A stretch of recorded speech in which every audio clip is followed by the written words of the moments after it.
ഭാര്യാഭർത്തൃ ബന്ധത്തിൽ കോമൺ ആയി കണ്ടുവരുന്ന വേറൊരു ഇഷ്യൂ ആണ് ഹസ്ബൻഡ് അല്ലെങ്കിൽ വൈഫ്. മുൻപ് ഒരു കല്യാണം കഴിഞ്ഞ സമയത്ത് അല്ലെങ്കിൽ എൻഗേജ്ഡ് ആയ ഒരു സമയത്ത് അല്ലെങ്കിൽ പ്രേമിച്ചിരുന്ന ആ ഒരു കാലഘട്ടത്തിലൊക്കെ നല്ല രീതിയിൽ എല്ലാ കാര്യങ്ങളും ഷെയർ ചെയ്യുമായിരുന്നു, എല്ലാ കാര്യങ്ങളും പങ്കുവെക്കുമായിരുന്നു. പക്ഷെ ഇപ്പോൾ ഒരു കല്യാണം കഴിഞ്ഞതിന് ശേഷം ഒരു 1 ഇയർ അല്ലെങ്കിൽ ഒരു മാസം, കുറച്ച് മാസങ്ങൾക്ക് ശേഷം ഇപ്പോൾ എന്നോടൊന്നും പറയുന്നില്ല, ഒന്നും ഷെയർ ചെയ്യുന്നില്ല എന്നൊരു സങ്കടം.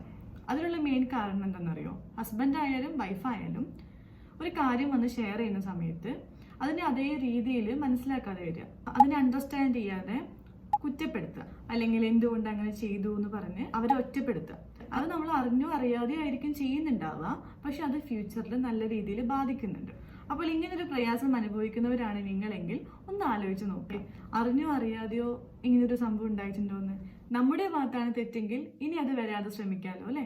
അപ്പോൾ ഫോളോ ചെയ്തിട്ടില്ലെങ്കിൽ ഫോളോ ചെയ്യാൻ മറക്കല്ലേ.